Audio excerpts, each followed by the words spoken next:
Assalamualaikum warahmatullahi wabarakatuh. Perkenalkan nama saya Aulia Arkan Ismail Nugroho. Pada video kali ini saya akan memaparkan terkait simulasi perhitungan kontrol manfaat dalam perkawinan kedua menurut KUH Perdata. Mungkin kita bisa reminder lagi terkait apa sih perkawinan kedua itu? Perkawinan kedua adalah perkawinan pertama yang selesai, di mana masih ada anak dari perkawinan sebelumnya. Jadi misal si Budi ini bercerai dengan si Sarah. Dan dalam perkawinan yang pertama ini dia itu masih punya anak bernama Rini. Dan untuk si Budi ini melakukan perkawinan lagi dengan si uh, si si Budi ini melakukan perkawinan lagi dengan misal si Ara gitu. Nah, ini pernikahan dia dengan perkawinan dia dengan Ara ini disebut dengan perkawinan kedua. Oke. Mungkin untuk mempermudah terkait dengan simulasi perhitungan pembagian waris ini, mungkin akan saya paparkan terkait dengan cerita atau mungkin kasus posisinya seperti itu. Oke, jadi gambaran kasusnya di sini ada seorang pria bernama Farhan yang berumur 30 tahun. Ia ini melakukan perkawinan kedua dengan seorang perempuan yang bernama Rini dan juga memiliki dari perkawinan kedua ini dia memiliki anak bernama Budi. Nah, Farhan ini juga memiliki anak dari perkawinan yang pertama yaitu Rara.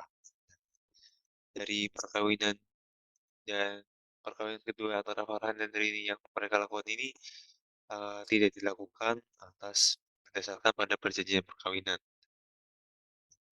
Pada mulanya harta yang dibawa oleh Farhan itu sendiri itu sebanyak 24 juta dan juga Rini itu sebanyak 6 juta.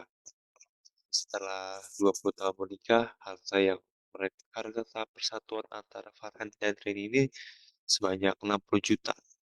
Lalu pada perkawinan yang sudah berjalan 20 juta ini, Farhan dinyatakan meninggal akibat penyakit jantung yang dialaminya. Jadi, apabila kita buat secara sederhana dalam bagian pewarisannya ini, bisa kita lihat ini Farhan ini melakukan melakukan perkawinan kedua dengan Rini tanpa adanya perjanjian kawin sebelumnya.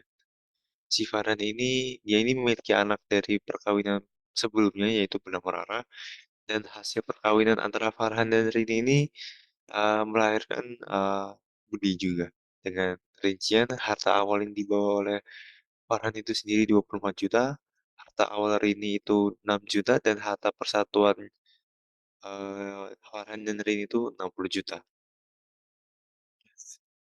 Lalu dari harta awal Farhan dan harta awal Rini serta harta persatuan mereka berdua, kita bisa cari yang namanya untung persatuan atau keuntungan yang didapat selama 20 tahun mereka menikah tadi. Yang bisa kita cari dari HP plus atau harta persatuan dikurangi HB Farhan plus HB Rini atau harta awal Farhan dan Rini. Nah, jadi 60 juta dikurangi 24 tambah 6 juta sama dengan 30 juta. Lalu ada rugi persatuan.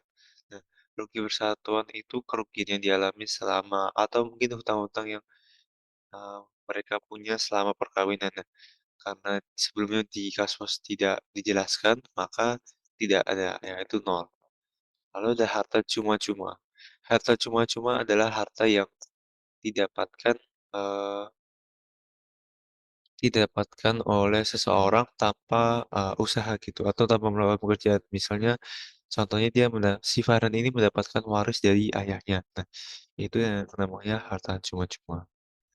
Karena di Kaspos belum disebutkan terkait harta cuma-cuma ini, maka kita tuliskan nol dan juga terkait harta cuma-cuma ini juga nol.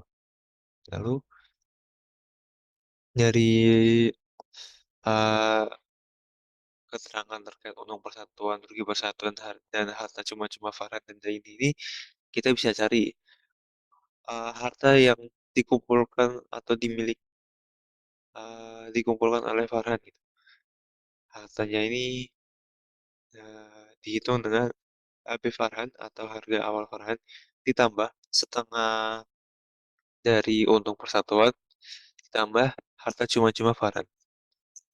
Jadinya yaitu 24 juta ditambah setengah dari 30 juta ditambah nol sama dengan 39 juta. Itu untuk hartanya si Farhan.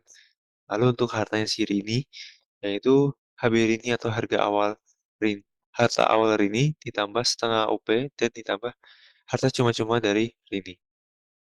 Jadinya 6 juta ditambah setengahnya dari 30 juta itu 15 ditambah nol yaitu jadinya 21 juta untuk harta Rini. Nah, untuk bagian hartanya sendiri itu si Farhan ini mendapat setengah dari harta persatuannya dan si Rini juga mendapatkan setengah dari harta persatuannya. Jadinya adalah masing-masing mendapat 30 juta. Oke.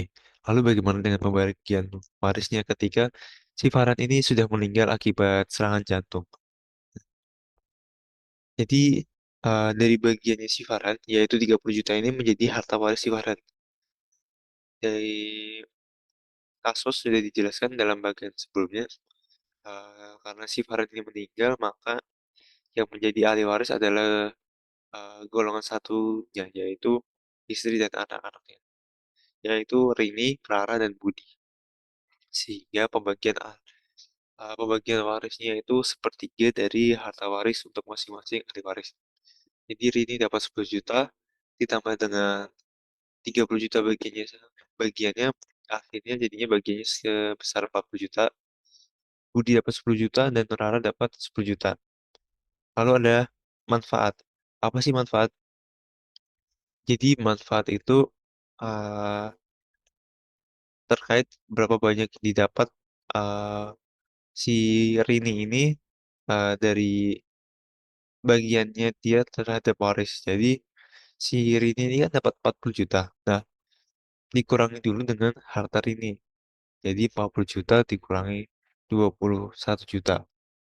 Jadinya sebanyak 19 juta. Nah,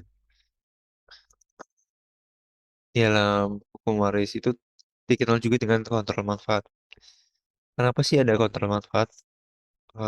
Kontrol manfaat ini ada eh, untuk memberikan kesamaan gitu. Eh, karena si Rini ini kan ini dapatnya baginya lebih besar banget ya ketimbang dari si anak-anaknya. Makanya untuk memberikan kesamaan dan keadilan, makanya dia kontrol manfaat. Dan di kontrol manfaat itu sendiri ada dua. Yang pertama itu tidak boleh lebih besar atau maksimal manfaatnya itu seperempat dari harta Farhan. Di mana seperempat harta Farhan itu adalah seperempat dikali 39 juta atau sama dengan 9,75 juta. Tidak boleh lebih dari itu. Dan yang kedua, tidak boleh lebih besar dari bagian anak pertama. Anak pertama ini kan si apa si Rara kan. Si Rara ini dia baginya 10 juta. Nah, dari kontrol manfaat ini kita ambil nilai yang paling kecil, yaitu tidak boleh lebih besar dari seperempat harta Farhan atau 9,75 juta. Nah, lalu kita hitung kelebihan manfaatnya. Dari manfaat Rini yang sebesar 19 juta dikurangi 9,75 juta. Sehingga akhirnya hasilnya 9,25 juta. Nah, jadi berapa banyak yang bagian yang diterima oleh Budi dan Rara? Eh, Budi dan Rara ini mendapat masing-masing setengah dari kelebihan manfaat itu. Jadinya mereka dapat 4,625 juta. Nah, 4,625 juta ini ditambahkan ke 10 juta yang tadi, sehingga hasilnya adalah 14,625 juta. Rara juga dapat 14,625 juta. Lalu Rini ini mendapat bagian yaitu dikurangi dulu dengan kelebihan manfaatnya jadinya adalah 40 dikurangi 9,25 adalah 30,75 juta. Oke, eh, mungkin terkait dengan pembagian manfaat kontrol maris ini sekian dari saya. Bila ada kesalahan, saya mohon maaf. Terima kasih. Wassalamualaikum warahmatullahi wabarakatuh.